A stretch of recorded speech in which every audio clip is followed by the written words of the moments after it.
How Mike Tyson became the best boxer in history. Stick around to find out. This is a continuous improvement movement reserved for the few with the grit to prove it. Everybody claim, but the click exclusive. Many pursue, but it's too elusive. Mike Tyson's story is one of meteoric rise, dramatic falls, and profound transformation. Calvin, he became one of the youngest heavyweight champions at the age of just 20 years old. 20 years old, a kid. A kid? Yeah, right. Yes. We almost got a 20-year-old.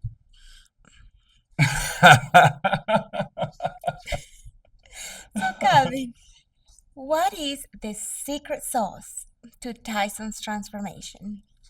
Tyson is a unique story, and I love his story because he was someone that was on the wrong path, and he could have easily continued to go down a life of crime and perhaps imprisonment and perhaps worse, right? And in his journeys as a young man, he was discovered by a great man, Cus D'Amato. And Cus saw potential in Mike. He says, "Hey, man, regardless of the life you live in, I see what you have in you, and you can be the heavyweight boxing champion of the world, right?" And Mike just, at the moment, he that was so far beyond his horizon of what he can see and what he can imagine. He didn't even believe Cuss at the time. So he's like, yeah, but whatever, right? But he cooperated. He worked with Cuss. Cuss became his mentor, his trainer, his coach, and that chance encounter sparked a transformation that shook the world. Mm-hmm. Yeah, with Cos, it was not just about how to fight in the ring. It Mm, wasn't about the techniques. It was more about the mindset, mm, right? So it was mental discipline, controlling emotions, staying focused, and remaining patient in the ring. mm. And like you said, Cos told Tyson, "You are a world champion." Right. And Tyson came to believe it. So, how do you think this relates or translates to continuous improvement? I think where it translates is in there's a few things you mentioned. Discipline, right? Controlling your emotions, staying focused, right? These are all things that as business leaders we also have to learn to do, right? And think more strategically and think more long term and be willing to work extremely hard today to not just win the next battle, but win the ultimate war, which may not unfold for 2, 5, 10 years, right?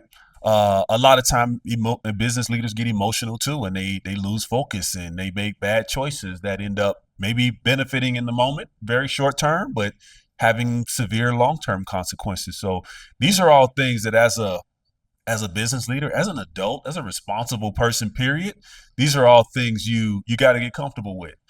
When it comes to continuous improvement, though, uh, Toyota, for example, has the famous position of sensei, and Mike, you can almost say Mike's sensei was D'Amato. Mr. D'Amato. So um, I think this is an area, mentorship, training, people development, that companies have. I don't know if it's a recent phenomenon or if it's something that's been an issue for a very long time, but companies tend to drop the ball in that space of developing people, right? Training has become, hey, sit through some PowerPoint decks, maybe sign a I know and understand document, and then get back to work at business as usual, right? That's training.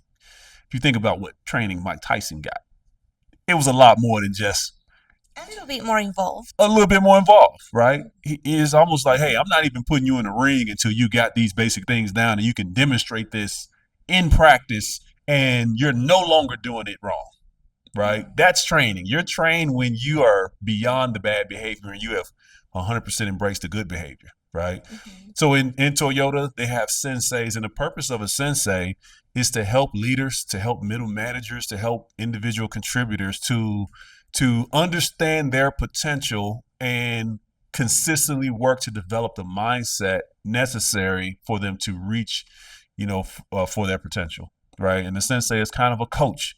And not just a coach in the sense of let me just tell you what to do, but a coach in the sense of let me help you develop the mentality and help you think and help you solve problems better so that one day, the student can surpass the teacher in terms of being able to see and solve problems, autonomously. That reminds me, just this morning, I read somewhere, I forgot where I read this from, but it said, if you want to grow $1 million company, develop systems. Yeah. But if you want to grow $1 billion company, develop. People. Ah, Develop people. Yeah. I saw that just this morning. Yeah. That's a powerful statement. Yeah. And it come we had a conversation just yesterday about, companies tend to hit a ceiling on how their ability to scale and reach new heights. And then usually that ceiling is you got people who are used to running a small business, doing everything in a makeshift way, not really systematizing the tools, not thinking, hey, if I take this action, does it scale? Is there another action I can take? A single action that will solve 5 problems or just knock this one problem out so I can hurry up and get to the next thing, right? It's that mentality of thinking in terms of scale or doing things at a larger scale and acting in that way, maybe putting a little more thought, maybe working a little more collaboratively that enables a company to scale to new heights. But to your point, what it really comes down to is people, developing people, right? Because people ultimately, when something goes out of whack, it's somebody's got to make a decision. A robot ain't gonna do that. Even AI may not do that. Not in today's current state of AI. Maybe tomorrow. Maybe tomorrow, perhaps.